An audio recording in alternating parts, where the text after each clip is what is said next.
What's going on, everybody? Welcome back to the Pat and Dan Show. As usual, I'm your host, Patrick Hennessy, joined by Dan Rourke. How we doing tonight, Dan? Surprisingly well, man. Oh, my voice just cracked. Horrible start.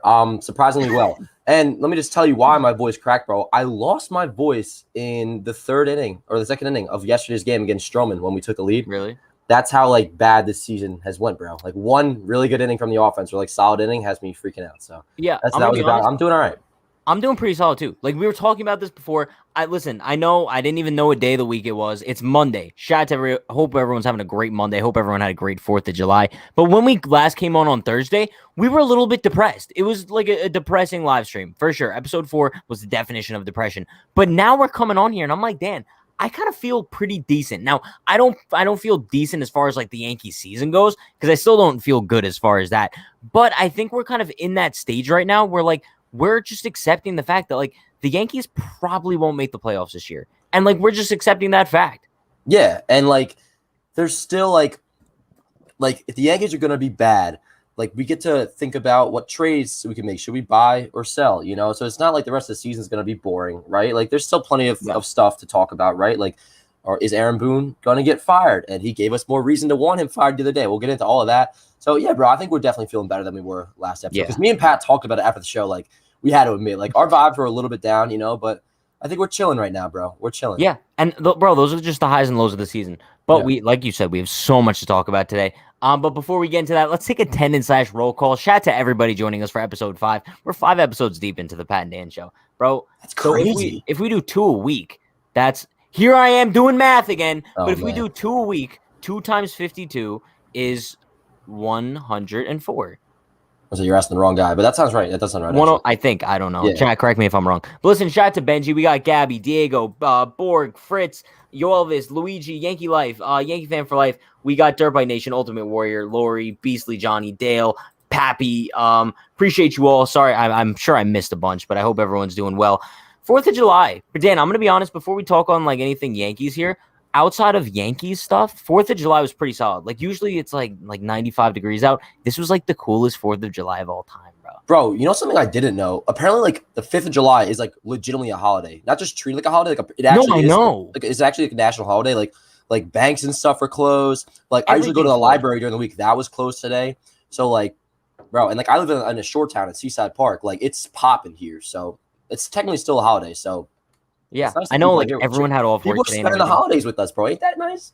It's so friendly. It's so friendly. But listen, now that we kind of broke the ice a little bit, talking about some good stuff, we have to address the elephant in the room. Wait, before we get into the bad stuff, right? Can I have one little last bit of optimistic thing, right? Go for it. Yeah. So Fangraphs projects, and I'm not even saying this is accurate, but Fangraphs projects the second AL wild card to win right around 89 games, okay? The Yankees, in order to get to 89 games, would have to go 47-32, which is 15 games over 500. They play to their potential. That is more than possible. So there's your little, piece of optimism. I'm not saying 89 games is going to get it done, but that's what Fangraphs said. And they still give them I think a 40, maybe a little less than 40% chance to make the playoffs. So let's preface the bad stuff we're about to talk about, that it's still not impossible for the Yankees to make the playoffs. Sure. It's still very much possible, just not likely. And there's a lot of things that contributed to that, and that's what we'll get into. Yeah, listen, Dan, that was a great piece of optimism. I feel like a host right there, bro. I just went off on it. But before we get into the bad stuff here, that was a great little piece of optimism. But bro, the bad stuff is really bad, really bad. Listen, I'm gonna be honest with you. Game 1 was so bad yesterday. I didn't watch Game 2. I don't know if you did, but I did not watch Game 2. I watched it with the most casual way I've ever watched a game this year. Smart. Because I was gonna go to the this one barbecue, my boy's barbecue, regardless. But they did have the TV set up for me, which was very nice. And it's annoying too, bro. Winning that second game, it's just so frustrating because it's all right, awesome, we won the second game, but it's just you realize how close you were to winning the series, bro. And it all comes down on. I don't know if this is what we're getting into right now. I didn't know what topic you're gonna go with, but listen, I'm getting into it. I am on the Fire Boone train, right? But I don't want to go overboard with it like a lot of people do, where the Yankees could get blown out 10-0, the offense doesn't perform, and they're fire Boone, which that doesn't really have much to do with Aaron Boone, right? But game 1 of the doubleheader yesterday, bro, that is the most ammo a fan can need to say fire Boone, because Yeah. that's pure managerial decision. I figure that's what you're going to get into. So. Yeah, let's get into that right now. The Yankees were leading, I believe, 4-1 at one point in game one. It was Cole versus Stroman. Yankees kind of had Stroman on the ropes multiple times. They got pretty lucky as far as just like getting runs on base and whatnot, and kind of capitalized that way. But then Cole kind of just started fumbling around. I think it was the fourth or fifth, and then after that, the bullpen kind of performed pretty decent, right? And then Aroldis Chapman comes in for the ninth inning. Well, when I saw Aroldis Chapman warming up in the bullpen, I almost knew that the game was over at that point. Just because, bro, you're talking about a guy who had like a 17 ERA in his last 8 starts, coming off a brutal, probably one of the worst blown regular season saves in his career against the Angels.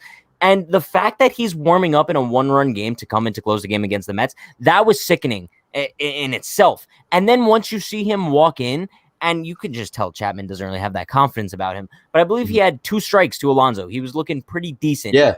Bang, home run. And let's also take note here. Great piece of hitting by Pete Alonso. As much as we hate him, it was a solid piece of hitting by him. I got nothing against Alonso, like the player. Dude, the screaming around first base just makes me absolutely cringe. I really don't like Pete Alonso the way he acts. Like, he just has one of those, and I was talking to my Mets friends about this yesterday at the barbecue, and they were like, dude, honestly, like, I don't blame you. Like, they're like, obviously I like him as like being a Mets fan, but if I weren't a Mets fan, I wouldn't like him. Like, he just is 100%. So like, he's just like a freaking fat lard, bro. I just hate him, bro. I really, really do. No, he's built like a bag of milk. But listen, sure. Yeah. The first 2 pitches that Chapman threw yesterday, I was actually all of a sudden feeling like, okay, maybe he's turned it back around, you know? But listen, it was such a dumb decision bringing in Chapman yesterday. How could you bring him in? How? Like, listen, I don't understand what Boone's logic was, right? Because no matter what, Chapman was going to pitch in both games, most likely yesterday, unless they had to have him pitch, right? So if Boone was smart, just to kind of, from an optics standpoint, to make him look not as bad, if Kareem was going to save a game yesterday, have him go the first game. Okay, then you have the excuse, come game 2, who else are we going to use if we're not going to use Green, which we can't? Put in Chapman then, right? And then Boone also brings up how, oh, I only had Green pitch that one pitch. What did he throw, like 1 or 2 pitches? He threw 2 pitches. 2 pitches, right. And then Boone later on was like, I wanted to save him for the second game. So many pitchers have been on the record. I think Cole may have even said this yesterday. Once you not only get loose, but you put it to a game, like, unless you end up throwing like 30, 40, 50 pitches, like, it's your workload's almost equivalent by just going into the game. So Green was already in the game. With the way he looked yesterday, why not just let him throw another 10 pitches and finish that game? And if you can't use him in game 2, okay, we'll forgive you then. Put in Chapman, right? Yeah. It was just that Boone had to have known that not was going to go well. Like, say we were up by 3 runs, then maybe you could like maybe find it in yourself to somewhat forgive him, right? But a 1-run game where all it takes is one runner get on, a wild pitch, runner advances second, another wild pitch, sac fly, boom, game's tied. We talked about this. We talked about this after Chapman had that blown save against the Angels. You're like, you know what? Next time we see Chapman, it's definitely not going to be in a 1-run game, right? Obviously, you're going to kind of bring him up in a little lower leverage situation. That way, he can maybe build up confidence that way. But I don't understand what Aaron Boone could possibly be thinking. And I think this goes back to the topic that we discuss all the time, right? It's the fact that the Yankees just have some players that they're obsessed with, and they kind of just turn a blind eye to their struggles. And that's what bothers me the most. And I hate to bring up his name as usual. Brett Gardner is one of those guys. And clearly, Aroldis Chapman is one of those guys as well. So I think those are 2 guys on the roster that we could kind of look at right now and say the Yankees kind of just turn a blind eye to their struggles just because they have so much faith in him. I guess they have so much confidence in them. But what happened yesterday with Boone bringing in Chapman into that game, it's unacceptable. And then also kind of bringing this on a lighter note here, how funny is it that they named him an all-star after that? I know, bro. And same with Cole, too. Yeah. Right? And listen, I think because you do bring up the whole like loyalty thing a lot, right? And I don't think it has anything to do with like certain players. I just think in general, like the Yankees like loyalty leash is just way too long, right? Like and I understand what some people are saying in the chat, right? Where like Chapman's your closer, like he's gonna be your guy. And yes, I understand that. Like the Angels game, I was totally for putting in Chapman. Like I wasn't gonna blame Boone for putting him in. Like get him work, get him with right. A 4-run lead. That's the time to do it, right? But now, like, especially after that Angels game, like it's official. Chapman is lost. Putting him in a 1-run game when we're not 10 to 15 games over 500. We're not in first. We're not even in a position where we're in the playoffs if the season ended today. We're fighting for the playoff spot. Boone yourself said season's on the line. And you're putting in Aroldis Chapman with, what'd you say, like a 17 ERA over. And screw ERA, bro. It's not even just that. Like Chapman, when Chapman is bad, bro, he's really, really bad. Like it's not just like hard hit. And like I wasn't even nervous about him really giving up a homer yesterday. It was more so what he did after the Alonso homer, which is walking the freaking bases load or whatever happened, you know? Yeah. And hey, I think he walked the I next gave two guys. I gave Licky a pass after the Angels game because it's a tough spot. But now that's 2 games in a row where he's kind of crapped the bed, right? So kind of got to I'm gonna point be him out. honest though, but listen, bro. Like I saw a lot of people on social media kind Licky of may coming just be one of after those guys that Licky. needs a clean inning. Maybe that's what we're finding No, out. no, no. But it's He not didn't even. do his It's not job. the fact that like he needs a clean inning. It's the sense of like, yes, Lucas Licky has been solid for the Yankees so far this season, but you're just putting him in such weird positions and expecting him to just turn into like 2017 wild card game Chad Green and just That's mow fair. everyone down and kind of just bring them out of these terrible situations that Chapman puts them in. And it's so frustrating at this point because, like you said, Green only threw 2 pitches. He easily could have pitched the ninth, the seventh, whatever you want to call that. But also, you had Darren O'Day in the bullpen. Like, why do the Yankees not trust Darren O'Day? I feel like we've seen him I guess once because since he's coming back from the injury. And I let me, get it, but I I just want to trust him clarify. coming back from the injury over Chapman, who's sucked over the past 2 weeks. No, dude, you're on the money, bro. I'm with you. But like, let me just clarify. I know you know this, but some people were confused that maybe they had to put in what was it about the 3 batter minimum or whatever. They had to have like people were confused about that. With like they would have had to have kept Green in or whatever. But I guess it's that once the inning is over, you can change, right? Right, that's what it is. Exactly okay, what it is. Cool. Because I had to clarify that myself because I was confused. But Bro, yo, the whole thing's just it's mind-boggling in the sense of like I don't understand like the logic that Boone could be coming from. And I tried thinking about this all night last night, bro. Like what in Boone's head could have possibly told you? And the only argument that I kind of thought of, which I heard from other people, well, Chapman's your closer. Like you have to go with him in that situation. That's the most ridiculous argument that I could ever hear simply because I get Chapman's your closer. Sure, Chapman's been your guy for the past, 4 years at this point. But when he's struggling this bad, you don't look at him as your closer anymore. You look at him as just any other relief pitcher in the bullpen. And I think we talked about this before the season started.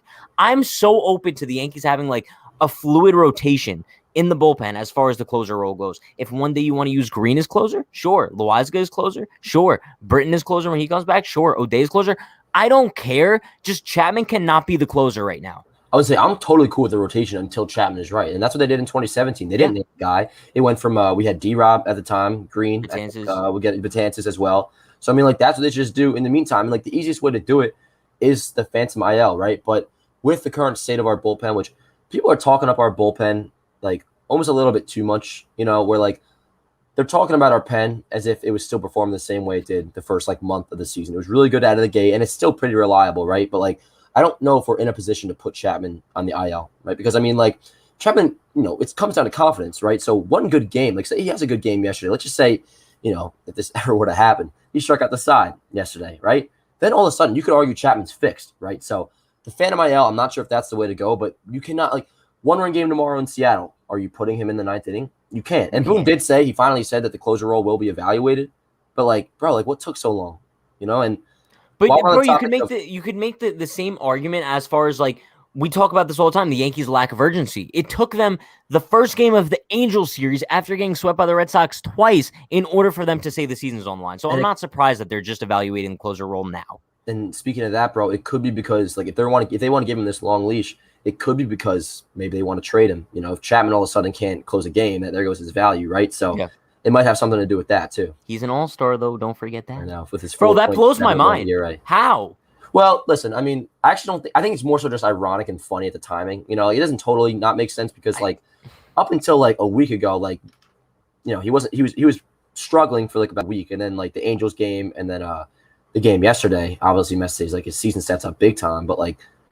He had a really good season up until late, and it's not like all of a sudden they're like, okay, Chapman had a really bad game against the Mets, let's take him out. You know, they probably decided on like a week ago. Yeah, but I don't. It's just. I guess the timing's a little bit ironic. But right now, if you're looking at Chapman's numbers, though, like he doesn't really deserve to be an all-star. Some were saying the same about Cole too, which like I could go on about Cole. I'm actually very nervous about him. But Cole's sample size a little bit small. No, it's small. But I'm saying like in terms of like the all-star though, like Cole's numbers, like they're still really good overall. Like he has a 2.9 ERA, like his K/9's over 10. Like he's still having a good season overall. But yeah, there's reason to be worried. I'm not sure if you're going to get into that, but yeah, no, I actually want to touch on that right now since we're kind of talking about yesterday's game. I kind of came on here, and it was a little bit of a weird situation, right? Simply because I don't want to bash Gerrit Cole. I never want to bash Gerrit Cole. But I think if there was any kind of 2 starts where you can bash him, it's these last 2. Because these are the 2 when we needed Gerrit Cole the most. You need your ace on the mound giving you a solid start, and he just completely didn't show up either time. Obviously, you guys know what happened against Boston last week. He gave up, 5 runs in however many innings, got pounded by them in a game that the Yankees desperately needed to avoid a sweep. And then we know what happened yesterday. He was kind of looking pretty solid over the first few innings, and then he just completely crapped the bed. And Cole gets paid a lot of money. And I hate to always bring up money, but it's not even the money side of things anymore. It's the fact that he has the position of your ace. And when you have your ace on the mound against the New York Mets and you have a 3-run lead, whatever it was, you expect him to go out there and shove. And it's not even that, as if it's also the spider tack thing. I think if the whole spider tack thing never happened, a lot of people wouldn't be as on him. But now it's the sense of, yes, we did see like a few good starts from him after the spider tack, but the fact that he's not consistent and he's going back to like the inconsistency of like the Pirate Cole days, I think that's the biggest concern here, the inconsistency. Yeah, I mean, I would say that's like the only concern, right? Because like you bring up how people are more mad about Cole with the spider tack. Well, they probably don't have reason to be mad at him if he still is using it, right? And like with the he had a 2-3 good start. He had the start against Minnesota that was good. He had that really good start against Toronto. Yeah. But still, like they weren't like lights out April, May Gerrit Cole starts. He didn't rack up a lot of Ks. He didn't necessarily look the Toronto start. He looked, I guess you could say, dominant, right? But it wasn't like vintage Gerrit Cole that we've seen in his prime with Houston and at the beginning of his Yankee career, right? I'm not worried like long term that Cole isn't going to be able to justify this contract. I think he will be able to figure it out. There's obviously going to be an adjustment period, and that's exactly what this is going to be, right? So let me say this: if we have any hopes of making a run at the playoffs, if Cole doesn't like expedite that adjustment period, like that, we're done.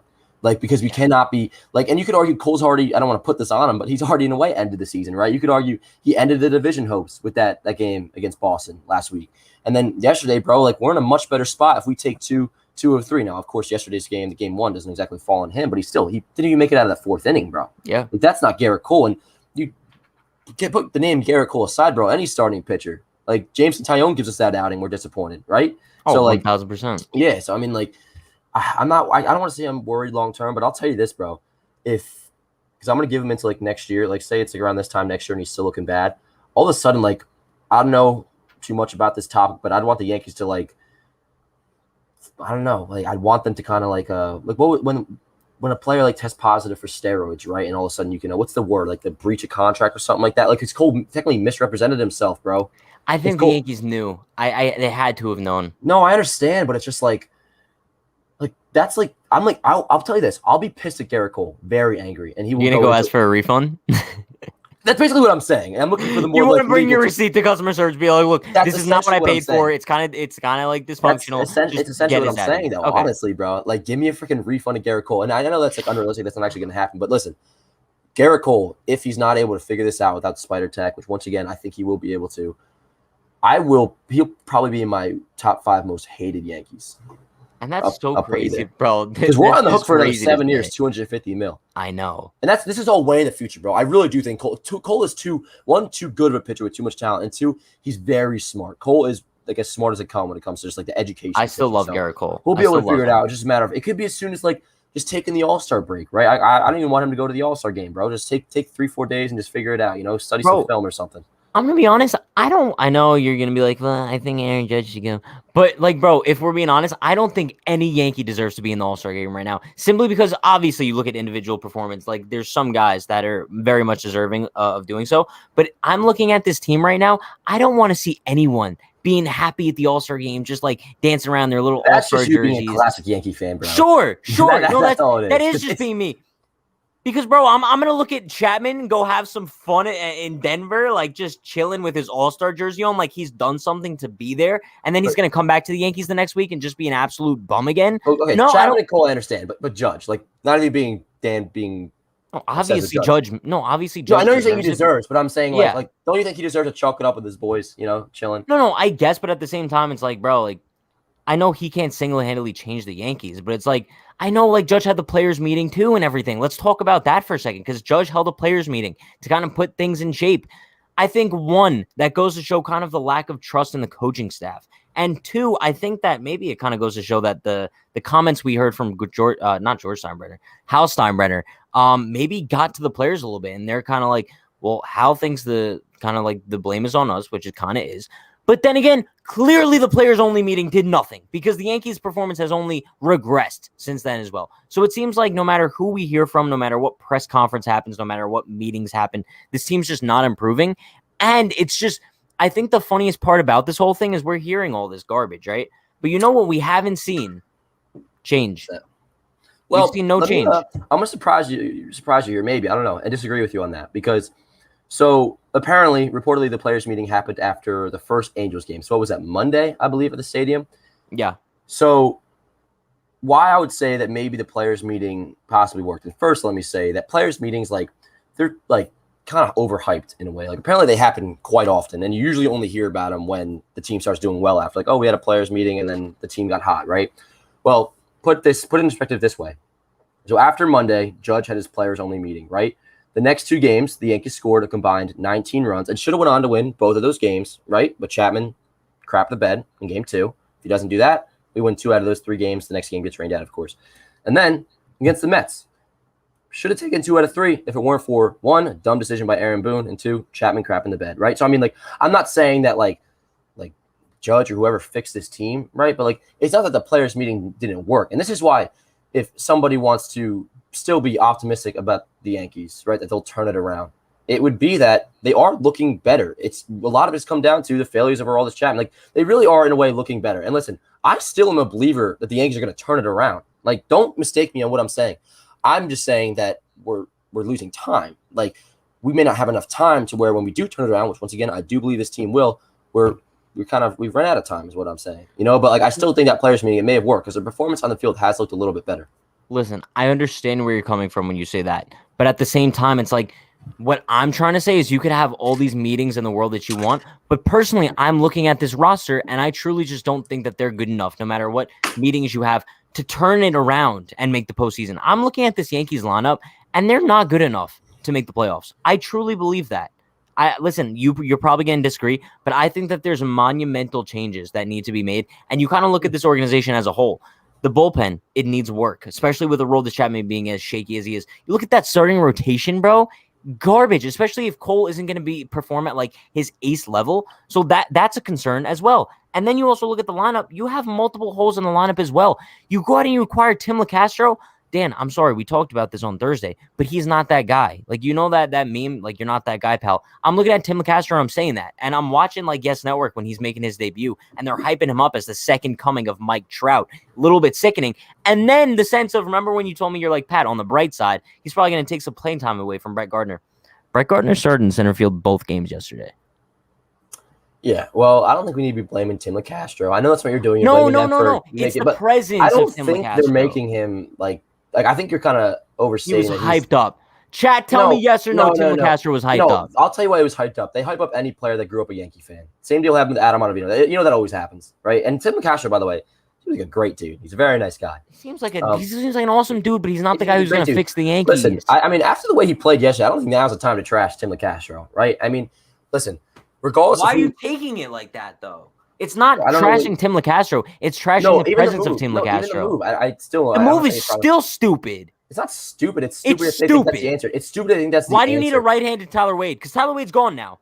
No, they wanted to get themselves a legitimate center fielder. That is crazy, right? Tyler Wade's probably pissed. Yeah. He got sent down to AAA. No, it's ridiculous. You acquire a right-handed Tyler Wade, whose offense is probably pretty similar. But I think it's just like, are you looking at Tim LeCastro as if he's the move? Because he's not. No, I'm looking at Tim LeCastro as in the sense of, now that's just another guy blocking Amber and Park for no reason. Because LeCastro's not getting sent down, and you know that you're not going to get top-tier production from him. And obviously the argument could be made you're not going to get top-tier production from Amber Park, but there's a much better chance of them doing so than LeCastro is. All valid points. I'll tell you this. Unless the Yankees go full throttle, like buying, and like they go all in, like over luxury tax type deal, Trey Ambrigi, he will be up this year. I'd put money on that. I know you may not believe it. You'll at some point on that? I would Who's he replacing? No, I'm saying he'll come up probably in August. I mean, no matter what, he's coming up in September when the roster expand, +3 to like 28 or 29. He'll come up at some point. I mean, he may not get like too crazy of playing time, but he'll be up at some point. I almost guarantee you. Unless the Yankees, like, if they go out and get like an outfielder and like they're really, and LeCastro starts playing well, maybe not. But I would count on him. He'll be up at some point, bro. Park is the guy I don't think will be up. Well, apparently he has like, dude, and this is a tough conversation to have because we got to know, like, we don't know what the Yankees are going to do until we know what they're doing at the deadline, right? They're not doing anything, Dan. Well, no, I'm saying buy or sell. If they do anything, they have to sell.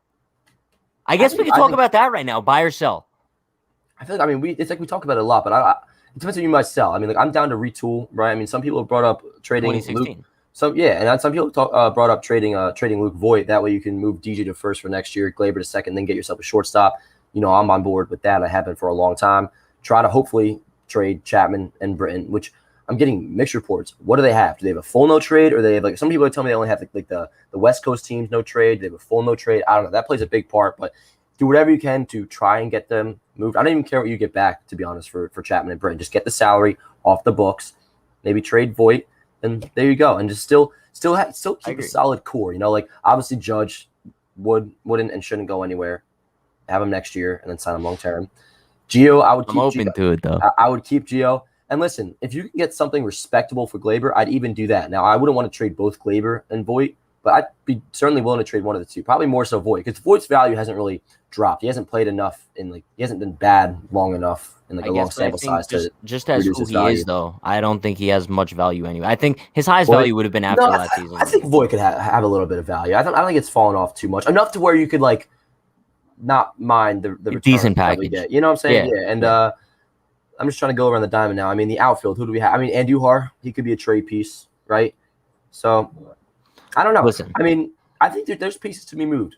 There really is, but not to the point where, and I tweeted this out the other day, sell off everything you plan to do away with in the offseason, right? So if you plan to get rid of an infielder, do it now at the deadline, because that's when you're likely to get more of a package for.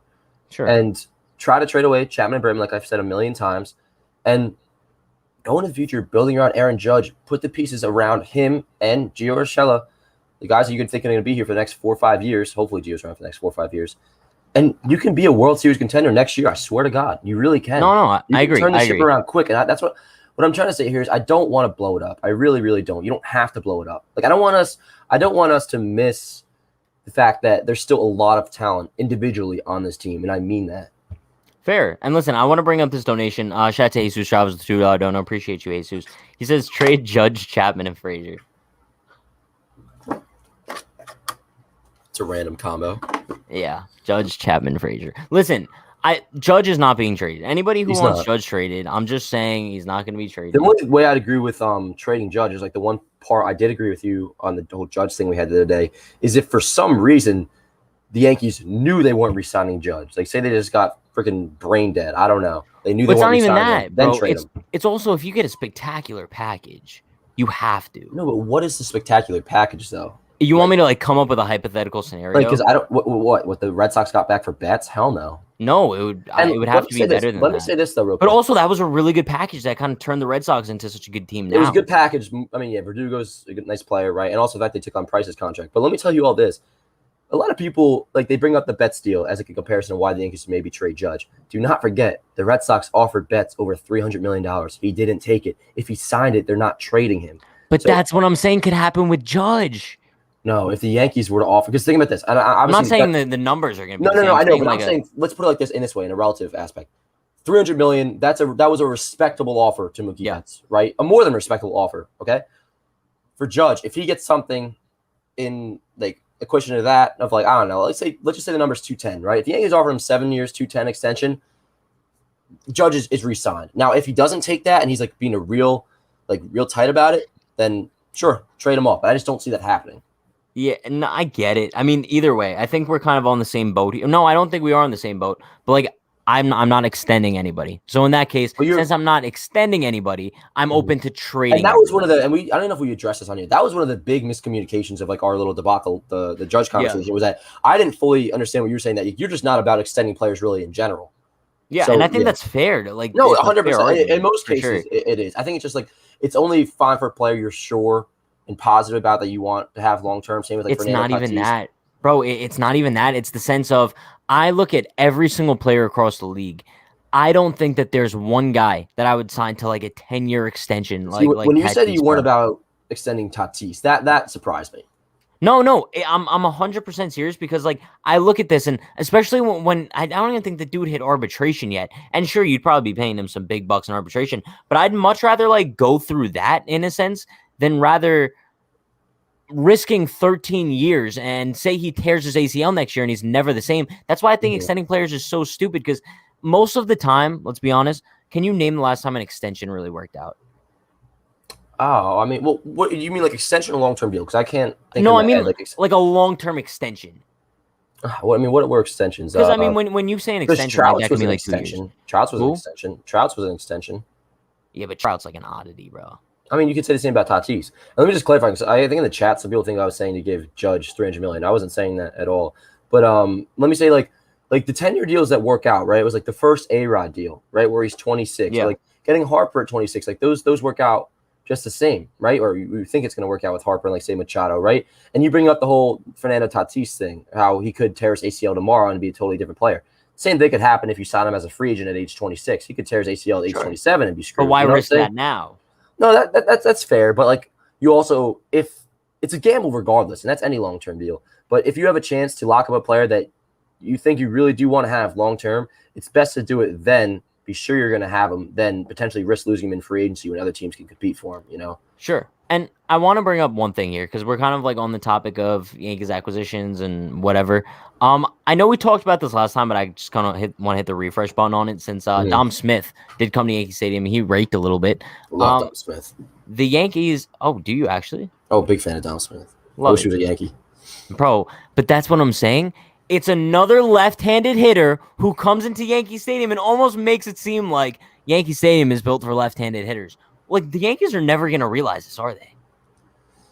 Yeah, I know. It's very disappointing. Bro, and that's what I mean, bro. I can name 10 guys that are left-handed hitters that walk into Yankee Stadium and slug. And meanwhile, we still have Gleyber Torres with a combined 6 home runs over the last 2 seasons. And did you see the report? I forget who put it out, that Brantley's camp, like, went to the Yankees, like, and was, like, trying to get, like, apparently something. Too. Yeah, and the Yankees just weren't about it because they couldn't make it work financially. Doesn't that make you sick? It's unfortunate, but hey, listen. And me and you both heavy on the Brantley. Oh, shirt. yeah. He's and it's exactly hard what the Yankees find needed. somebody who wasn't, bro. I would be so happy if we had Brantley. But listen, that's the one thing that's hopefully going to come out of this year, right? If things don't ultimately go our way and we miss the playoffs, there has to be a philosophy change, right? Like, I think if let's just say Voit gets traded and we get one of the shortstops next year. A lot of people I feel like think it's going to be Corey Seager, left-handed bat, his swing perfect for Yankee Stadium. In the outfield, we'll probably get an outfielder. I'm not sure what the free agent outfielders are, but I'd almost guarantee if we were to get a free agent outfielder, he'd probably be left-handed. So I figure that there will be a philosophy change that comes with this, because just like, and I didn't even fully realize, like, I always wanted to have a balanced lineup, right? But honestly, like, it didn't even process to me, like, one of the advantages of that being the short porch. Like, I don't know why it didn't process to me that way. I was more so just thinking, like, that way it's not as easy of a lane for the manager to bring in, like, a right-handed reliever, right? Oh, yeah. So stuff like that. But, like, dude, it's such a good point that, like, how the hell can you construct a team when you literally designed your stadium to you constructed a team to plays in a stadium that you designed the complete opposite way of the team you constructed. Does that make sense? Bro, no, and it makes complete sense. And I think that just kind of goes to show the poor roster construction of the Yankees over the past 10 years or so. I mean, you even look back at like the 2015 team.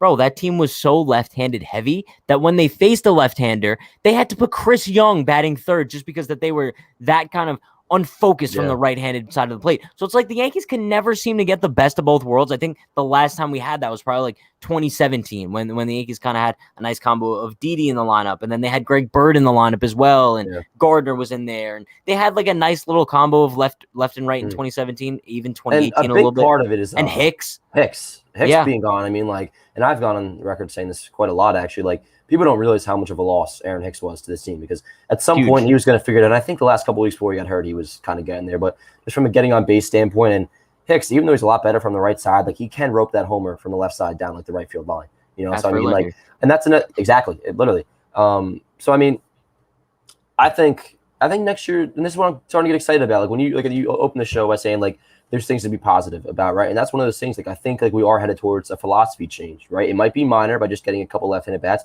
or it might be major with that, plus new GM, new manager, who knows? Like, there's so many different possibilities going forward that it actually is exciting to see, like, what's coming. Sure. Yeah. I mean, listen, if we're talking about the Yankees playoff odds right now, because here we are talking like, so we're almost talking like the season's over for the Yankees. And personally, I think we're kind of just heavily trending towards that direction. We're gonna But let them surprise us, not disappoint us. Yes, exactly. Like right now, I'm setting my standards all the way down here because it's kind of like life, bro. You set your expectations too high, you're always going to get disappointed. I can't get disappointed because I'm already having the season over in my head. But I'm kind of looking at the Yankees right now, and you look at the mathematical numbers as far as like their playoff odds. I believe Fangraphs has them at 38% chance of making the playoffs. That sounds I right, think yeah. that's a little bit on the high side. If I'm looking at the standings correctly, it looks like the Yankees are what? They're 10 games. Yeah, In the 10 games division. out of first place in the division. And then in a wild card spot, Dan, this is actually what blows my mind the most. They're 5.5 out of a wild card spot, tied with the Angels. Okay. And do you know the teams that are ahead of them? Because it's kind of sick. I'm Blue looking Jays, at Mariners, Indians. right. Oh, Bro, yeah. these It's are like the Indians, and then the second wild card's what? The Rays or Oakland. A's? So Yeah. so it's Tampa, Oakland, Seattle, Toronto, Cleveland. Who would have thought that this series in the first week of July, we'd be going to Seattle to face a Mariners team that we're trying to catch in the wild card hunt? I know, dude. It's nuts. It Bro. really is. So, I mean, with that being said, like, we could play like a little over-under game here. Fangraphs has the Yankees at 38% chance of making the playoffs this year. In reality, like mathematics aside, in your head, do you have that number higher or lower? I mean, I think it's like fine because I mean, keep in mind, You like think 38% is still pretty damn low. Like that's expecting them to miss the playoffs, right? But in my head, it's lower. I think. No, I understand, but also one, like it's automatically going to be lower when you're 3-7 in your last 10, right? Like if all of a sudden we go out and sweep Seattle, we'll be feeling a lot better, just especially because they're right ahead of us. I don't think I would. I would, you know, Mentally, but I wouldn't. Listen, it's then I would be with you about that they should be lower if I didn't do that math before about how if we can get to 89 wins, the way we do that is 37 and 20, or what was it, 47 and 32. But we talked about that. You really think that the second wildcard team's only gonna have 89 wins? That's what they're projected to have now. I mean, like, I know that's just projections, right? But like, still, like, let's just say I don't know even if it's like let's just go 90, easy math. Then it's what 48, and that we'd have to go what 17 games over 500. How we? So I mean, like, that, bro. I don't know. But listen, I just looked up what the free agent outfielders were next year. So this is kind of a side note. How about this? He's struggling this year, but Michael Conforto. No, wait, he's a free agent. He is. Isn't he a lefty? Or if he's not, I don't care. No, he's a lefty. He's lefty. I want Michael Conforto. He's struggling, bro. Oh my god, give him a 1-year deal, like a. Where are you playing in left field? Deal. I don't give a shit. Yeah. I like that. I really like Conforto. Dude, but bro, that's so sad. We're looking at free agent outfielders, bro. Hey, come on, dude. It's justified though, bro. It's justified. Listen, shout out to Andrew Allen, $2 dono. Appreciate you, Andrew. Andrew's the man. He says, "Sup, boys? Loaisiga should have been an all-star." And I think, Dan, when we were talking about the Yankees who are named all-stars, this is why it pissed me off that like Chapman was named an all-star. Because if you look at the cumulative season, I think Loaisiga, even like a Nestor Cortez, bro, more deserving than Aroldis Chapman. And obviously, Cortez is a little bit of a joke. But, like, you know what I mean? Catcher gets injured in the next week or so because Gerrit needs to be on there. Well, did they name the position player reserve? They did. They named like the whole roster. That's the fact. Should we mention how about speaking of the All-Star stuff next week? Oh yeah. Let's mention that. So you can mention it, Dan. Oh well, I'm gonna be at the All-Star game next week, so I'll be gone like the entirety of next week, basically. So I won't be around for next week's shows. So I believe Pat, you're just doing like standard, like regular shows. Right? I'm not sure what you're doing, but there won't be a Pat and Dan show. Yeah, no. So next Monday and next Thursday, we're just gonna have like the typical off day streams. The Pat and Dan show is gonna take a little week hiatus. We'll be back the following week. Jesus says you skipped my dono, Pat. What's going on? I didn't skip your dono, Jesus. It was the trade Judge Frazier. I literally brought it up, and Dan Pat doesn't like bro when people threaten him with they miss donos. No, bro, because I'm making a point to try to bring up every single dono. You do, bro. I try my best. Let me just talk about Conforto real quick. Do you mind? So last year he had a really good year. Last year he played 54 games at 322, 9 homers, 157 weighted runs created plus. This year struggling big time. Now he was injured, I'm pretty sure, for a little while. He's played 46 games. He's hitting only 204, 2 homers, 15 RBIs, 91 weighted runs created plus. So I mean, like, he's not doing well this year, but like Michael Conforto, I mean, he's good. He's had some really good seasons in the big league. So I mean, like, I think it wouldn't be a bad idea at all, especially if you can get him on a 1-year deal, bro. And you probably could. I don't know if the Mets would offer him a qualifying offer. I guess maybe with Cohen in office they probably would. But still, what do you lose nowadays? What do you lose with a qualifying offer nowadays? Like a second-round pick or something, right? Yeah. Which, I think something. I guess that's still valuable, but still, I hope the Yankees will, and I think they will. I think they'll take a look at Michael Conforto. Well, no, I don't think you lose anything. I think Well, you get to give it up to the. Don't we give it to the Mets? Like if we were to sign Conforto and they offered him a Yes. qualifying offer, I think they get like a Yes. second round, or They third they round get a pick. pick, but the Mets don't lose anything. I'm glad they got rid of they changed it so it's not the first round pick anymore, which is clutch. Bro, Yeah, Andrew, I am. Bro, I'm so pissed off at this point that like I don't like, bro, the structure of everything just feels weird at this point. Like, I'm sorry, but like the fact that the Red Sox kind of like, bro, we kind of know that they tanked last year. I think they have like the 4th overall pick this year, and they're in first place. Dude, it bothers me that like their organization is so well structured in that sense, and the Yankees are just doofuses. Bro, they're literally about to have on the same day had the best record, at least in the American League, maybe all of baseball, while possibly about to be getting Jack Leiter. So congratulations, Red Sox. You did it. It's so stupid. But listen, Jesus says I had 2 donos. Pat, check it out. Listen, Jesus, I'm sorry. I can't go all the way back. But if you had another dono, I appreciate it. He's getting extra shout outs now, even if he didn't have an extra dono. So shout out Jesus. But bro, what hey, Conforto, I'm sorry to bring up Conforto one last time, but he's hitting 204. He has a 341 on base. That is impressive. That's actually I won't really mention Conforto again, but one thing I do want to bring up that I don't think we touched on because it happened after Thursday. Did you see Derek Dietrich opted out of his contract? Yep. I give Chirinos did as well. I think one other guy did as well too. But listen, shout out to them. I don't know if you've kind of checked out Derek Dietrich's numbers. I was heavily on the Derek Dietrich train kind of earlier on in the season before they traded for Rougned Odor because I thought that he would have been like that perfect Rougned Odor guy. But clearly the Yankees didn't like him. And I think shout out to him for kind of just realizing that he had no place in this organization. The Yankees were never going to call him up. He was never going to get an opportunity. So I give him credit for just walking away. I'm surprised he didn't walk away sooner. I mean, I'm not sure if was there maybe like was this just like the date that he could opt out at, or could he do it the whole season? Because if he could do it the whole season, I'm surprised he didn't do it sooner, right? No, I think he could have. I'm surprised he really did. Maybe just banking on that somebody would get hurt, which really honestly has been like the only thing that we've done well so far this year. Like we've kind of done all right with injuries, if you think about it. Like even Stanton, bro, like now like he had that one IL stint, but like hell, if he doesn't go in the IL again, knock on wood, like he's gonna finish the year with like 140 games, and he's having a good year. Yeah. But so, isn't that the most confusing part? Like, bro, and like this might be a little bit of conspiracy theory, but I think the only reason the 2019 Yankees did so well is because they had so many injuries.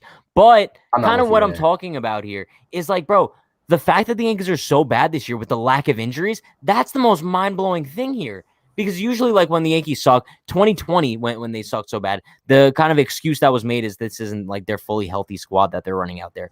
But now there's no excuses at all. No, there isn't. I mean, honestly, it's just lack of production. I'll tell you flat out, like, I'm fully to the point where I'm blaming this season, at least the way it's been lately, on the pitching. I really am.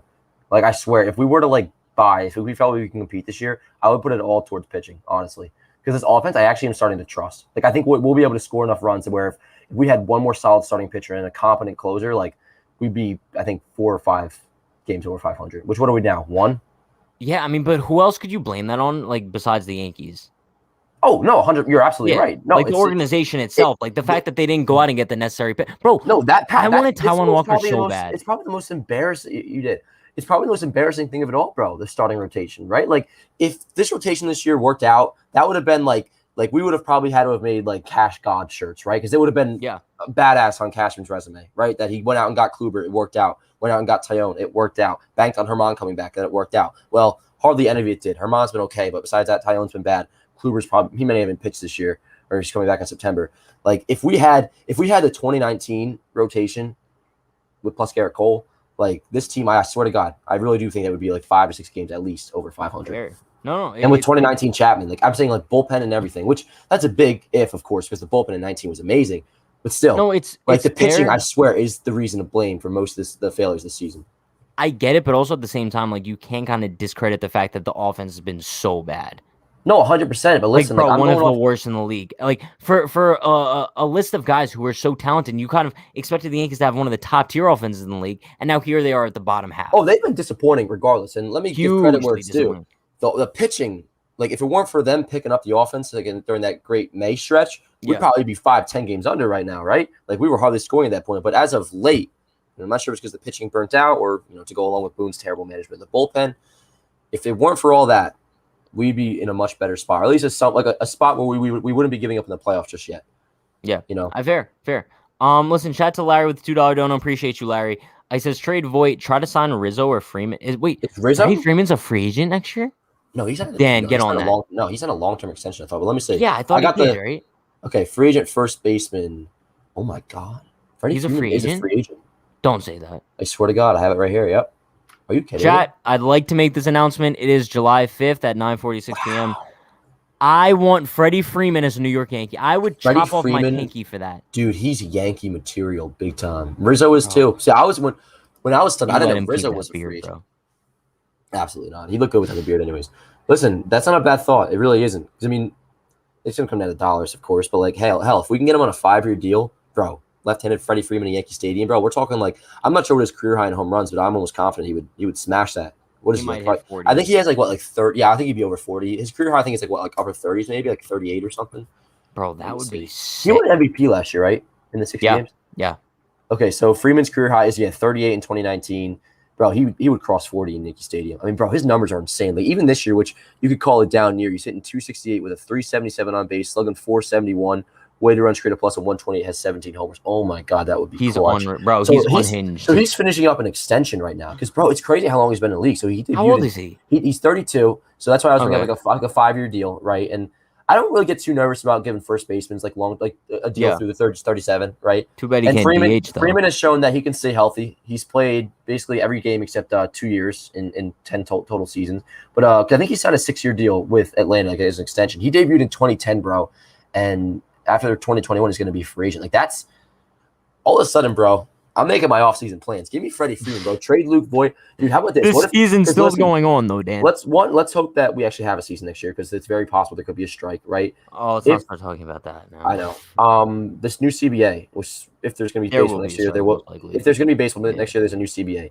A lot of people think that the luxury tax could get affected by that because the players want to have owners be able to spend more money. So they, one, may just do away with it, or two, raise it up a bunch. If they do raise it up a bunch, maybe Steinbrenner just goes all out, gets Freeman, gets Seager. I'm gonna listen. Can I give you a would you rather? Yeah. Would you rather for next year? I like this game. Have an off season where we trade Voigt, get Freeman, keep Glaber at short, or keep Voigt, trade Glaber, get first one easy. Get Seager. First one easy. So simply because you'd want to keep I think Glaber and get Freeman. Yeah. Simply because I think Freeman is kind of like a more surefire option. I don't know about you. I don't know if you've kind of looked at Seager's career stats, but he's a little bit injury prone. And I think that's something like the Yankees would kind of love. The actual like I think injuries? so. No, I think that I know I'm not too sure of the injuries, but I can't remember last time that he played a full season. I guess he got hurt this year too because he only played 37 Well, there you games. go. There you go. Yeah, you're right. Kind of. He's kind of. So he would probably fit right in with the Yankees. Yeah. So I think I'm with you. I mean, because I don't know though. Because I mean, maybe if that were the case, then I'll guess I'll give if we sign Freeman, give Glaber another year or so of maybe bouncing back offensively. Because I'll tell you what, bro, I actually am pretty confident that MLB's going to bring back the juice balls next year. And if they do, I hope. I think they'd be foolish. Bro, Brett Gardner's going to come back for another 40 home run season. Oh my God, this is totally on topic. Can I tell you this? You may have saw my tweet, but yeah, go for it. Hot take: All-Star jerseys kind of growing on me. I swear to God. You're sick. You're a sheep. I'm not in love with them. No, you're. But like, a sheep. I'm comfortable buying one now. Oh no, you're sick. But dude, I hate. If you wear that on here, I'm literally like blocking your. There's a good chance not next episode, but the one I come back from, I might be wearing it. Listen, I hate Fanatics, bro. I cannot stand them. You want to know why? And they may have complained to you about this before. You might, dude. They're shipping like the date stuff leaves the warehouse. It's so absurd. Like I have this problem every single year with the postseason, right? Oh, I remember. Yeah, Yankees make the playoffs. Okay, one of my favorite things to do, a tradition of mine for years. I buy buy the hoodie. Buy the postseason hoodie, right, bro? By the time they get there to my house, the Yankees are already eliminated. So I was gonna buy the Judge All-Star jersey today, right? Shit would ship on the 16th. That's after the game's already over, and then it gets to my house. What, like the 18th? Like who even cares what the All-Star game at that point? So what I'm gonna do is I'm gonna buy. I'm just gonna buy. You figure they would have the Judge jersey at the stadium? Oh, for sure, right? Yeah, so I'll do that. But bro, I'm gonna be honest. Speaking of like really trash shipping times, unhingedclothing.shop has great shipping, bro. We literally get it out within a week. I guarantee you, if anybody ordered something today, you'll get it by next Monday. 100% guaranteed, or your money back, bro. That's all. We're no fanatics up here. I do want to bring up this comment right here.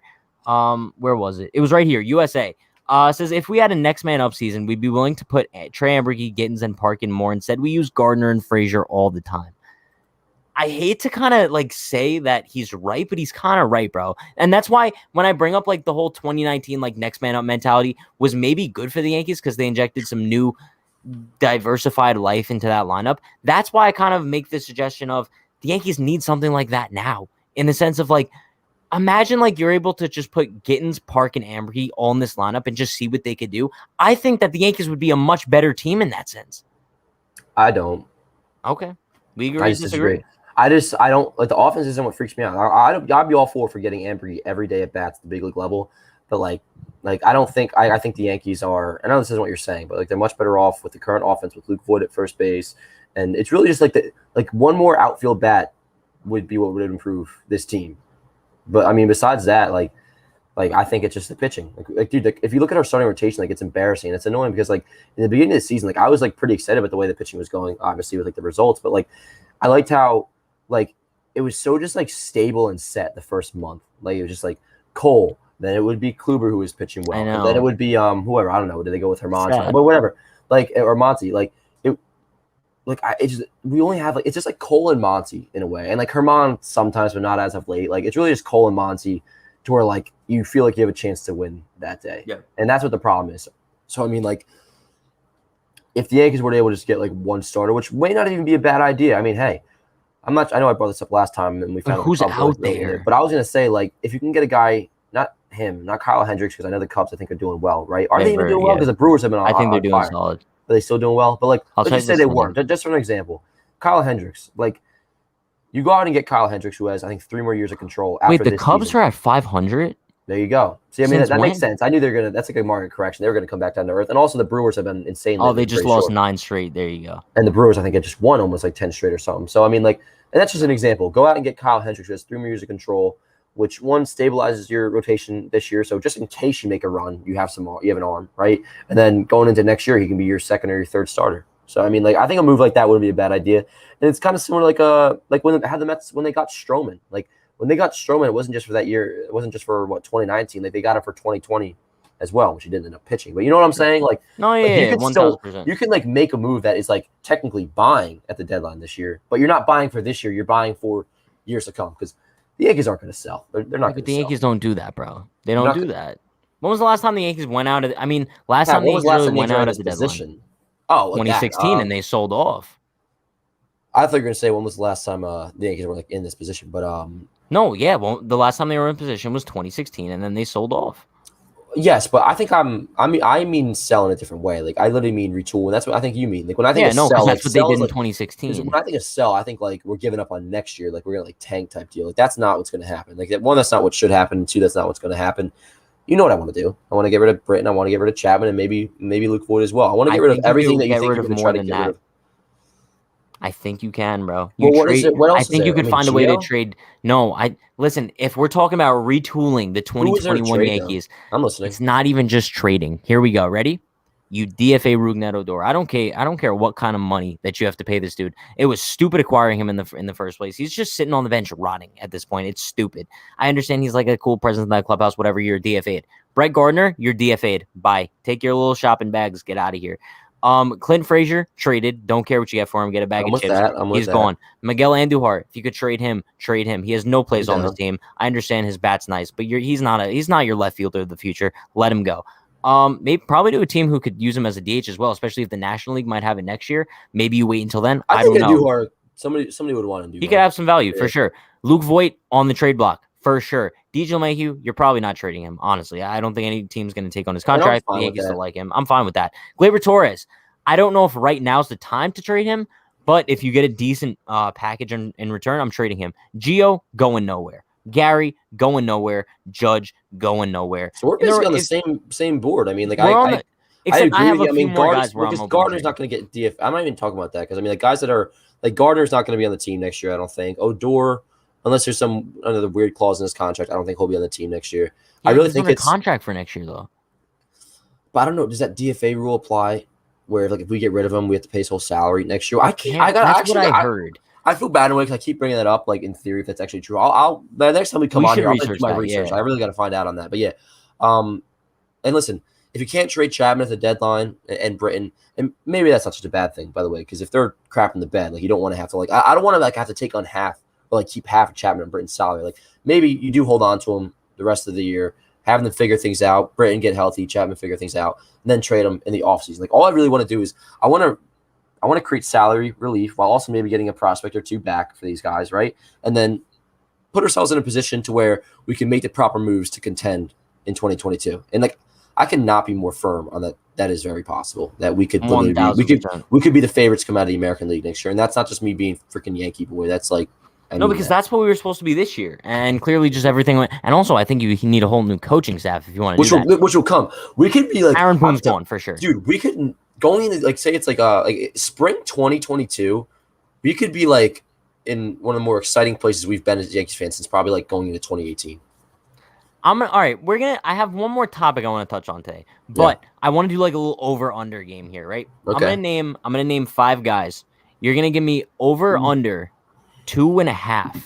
Are they still gonna be in the dugout next season? Okay. Like 2.5 out of 10. No, 2.5 out of 5. Oh, okay. So like over, which would be 3, under would be 2. Math. So 1, you got Aaron Boone. 2, under Marcus Timms. I thought you were going one by one. No, I'm naming 5. Aaron Boone, Marcus Timms, Rougned Odor, Brett Gardner, Clint Frazier. Or over under 2.5 of those guys going to be on. Yeah. One more time. What was it? Aaron Boone, Marcus Timms, Brett Gardner, Rougned Odor, Clint Frazier. Under 100%. I think maybe one of those. I mean, because one, Boone and Timms will definitely be gone.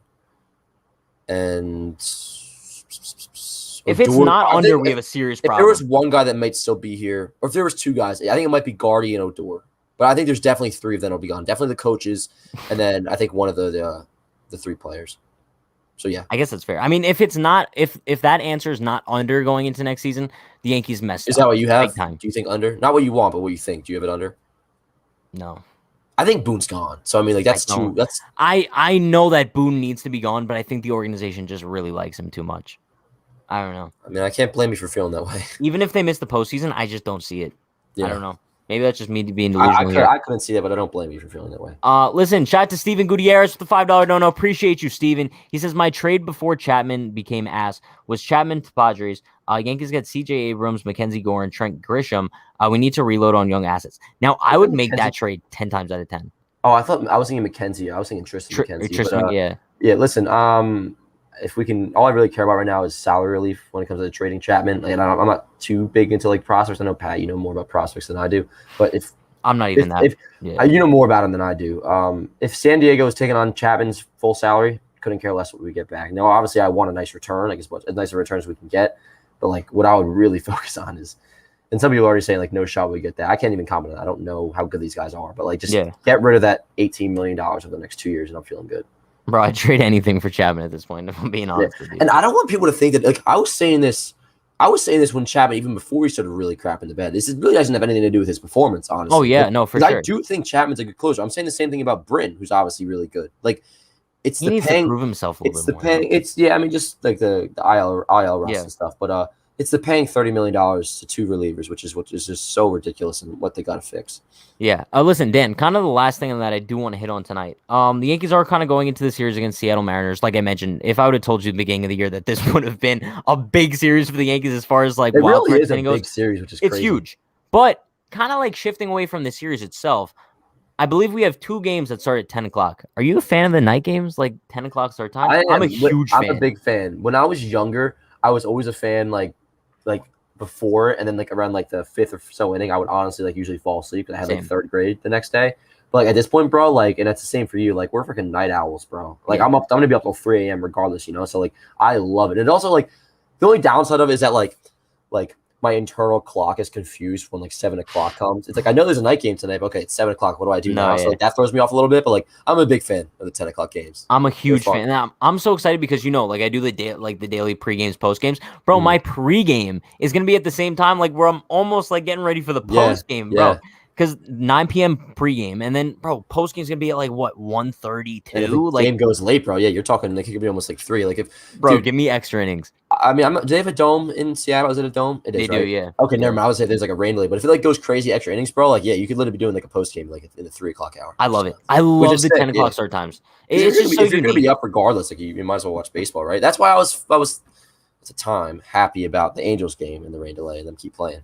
No, yeah. Listen, before we do wrap things up today, we have 2 more donos to hit on. Shout out to Julio with the $2 dono. Appreciate you, Julio. He says, sell the team. I'm a Yankee fan, but they suck.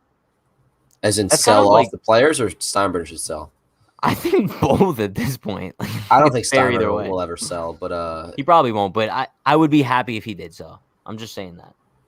I wouldn't mind. I'd want like a Steve Cohen type, but I mean that's the thing. I think we'd be in pretty good hands if Steinbrenner did sell, because if Steinbrenner did sell, whoever's buying it definitely obviously has a load of cash, right? So I mean it'd probably be like a Steve Cohen type deal. It'd be like a passion play. So For sure. I'm not even gonna ever get my hopes up about that until like we even hear the slightest rumor. Fair. But listen, also shout out to Larry with the $5 dono. Appreciate you, Larry. He says, do you all think if the National League adds the DH, we could potentially have a chance at moving Stanton's contract? Wouldn't hurt. Honestly, no. Bro, he has a no trade clause. Why would he want to go? And dude, honestly, like, I'm really getting sick of these no trade clauses, by the way. I know. And it's not also like the we fact signed that- him to it, though. Okay, well, we technically We took it on, yeah. we signed the contract to take him on, So like, yeah, I mean it's possible. I mean, where else did he want to go? He was down to go to LA. LA, St. Louis, and San Fran, I think. No, he declined San Fran and St. He Louis. declines it. That's right. That's right. But where was the it obviously doesn't hurt Boston? the chances. I don't know. I think it was he wanted to go to LA or New York because he's from LA, and obviously he wants to go to the Yankees. Listen, let me just say this about Stan. Ideally, we could move him, right? The money's a big problem. I got 2 things I'm going to say about this. Second thing, the Yankees should have never taken him on if they're going to let the Stan contract financially handicap them, right? So hopefully they're not going to do that going forward, and that's a big hope, obviously. 3, Stan's having a nice year. He's having a good year, okay? So, I mean, like, if Stan, once again, a big if Stan can stay healthy, like, he is valuable. And if he's going to be playing left field, very valuable, right? Like, he's still a very good player. I'll be more so nervous about, like, the tail end of there's 2 things I'll be nervous about. The tail end of his contract and his ability to stay healthy. But if he's on the field, like, he's very good. He's having a very good season. Like, very good.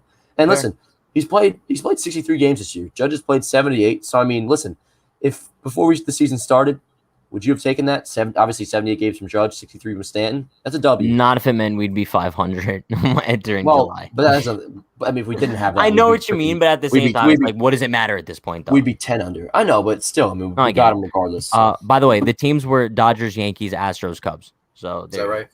But with that being said, that is going to wrap up episode 5 of the Pat and Dan Show. Appreciate you all for stopping by. Like I said, we're going live Monday and Thursdays, either at 9 p.m. on off days or directly after the Yankee games. But that means we'll see you guys Thursday. I will see you guys tomorrow for the pregame before the Mariners start of the Mariners series tomorrow at 9 p.m. Eastern time. Don't forget, no Pat and Dan Show next week. Next week. But we'll be back on Thursday. Still going to be back on Thursday. But with that being said, everyone be sure to like, comment, subscribe, turn on post notifications for more. Hit that first link in the description. Subscribe to the Pat and Dan Show channel. Dan produces a beautiful, beautiful version of the episode that goes up on there the following day. But with that being said, you guys know the deal. Stay happy, stay healthy, stay safe. Let's go Yankees. I'll see you guys tomorrow. See you Thursday for the Pat and Dan Show episode 6. Peace. Bye.